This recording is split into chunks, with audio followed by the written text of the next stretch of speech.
20 জনের মতো সম্পত্তি ফটিকছড়ি মাদ্রাসাকে দান করেছেন। আজকে এগুলো পরিদর্শনের জন্য এসেছেন ফটিকছড়ি জামিউল উলুম ফাজিল ডিগ্রি মাদ্রাসার সম্মানিত ভারপ্রাপ্ত অধ্যক্ষ মহোদয় হুমায়ুন কবির মজুমদার হুজুর, সাথে আছেন আমাদের সম্মানিত সহকারী অধ্যাপক মাওলানা আমিন রেজভী হুজুর এবং আমাদের নেসারুল ইসলাম এরশাদ হুজুর, মাহাদি স্যার সহ প্রাক্তন পরিষদের নেতৃবৃন্দ এবং ফটিকছড়ি মাদ্রাসার শিক্ষকবৃন্দ সবাই উপস্থিত হয়েছেন।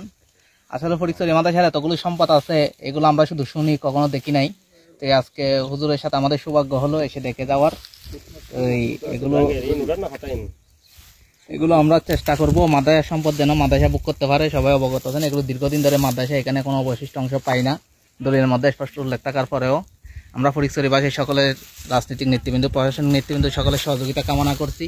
অতি শীঘ্রই যেন ফটিকছড়ি মাদ্রাসার এই সম্পদগুলো বুঝে পাই, তারই ধারাবাহিকতা আমরা আজকে প্রাথমিকভাবে পরিদর্শন করেছি।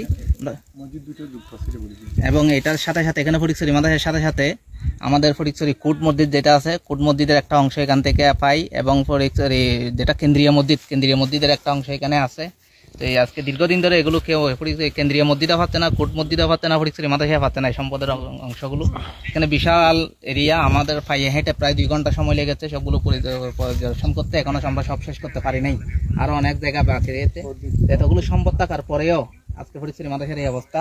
আমি ফটিকছড়িবাসী সর্বস্তরের মানুষের কাছে অনুরোধ, আপনারা সবাই সহযোগিতা করবেন এই সম্পদগুলো উদ্ধার করার জন্য।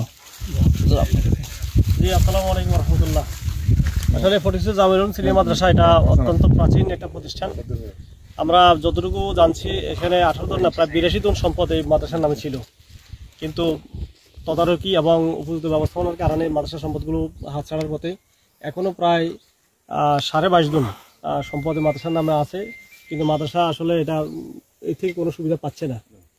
এর না পাওয়ার পিছনে যে কারণগুলো, সেই জন্য আমরা এই জন্য সরজমিনে আসলাম। আমরা দেখলাম আসলে নিজেদের কাছে খুব আফসোস লাগলো এই যে সম্পদগুলো বেহাল হয়ে যাচ্ছে।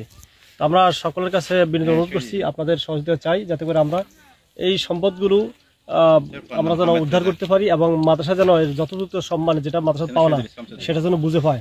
তাহলে এই ফটিকছড়ি মাদ্রাসার এর দ্বারা যে মাদ্রাসার দৈন্য দশা সেটা থেকে খুব সহসা বেরিয়ে আসবে ইনশাআল্লাহ। সকলে দোয়া করবেন এবং আন্তরিকভাবে সহায়তা করবেন।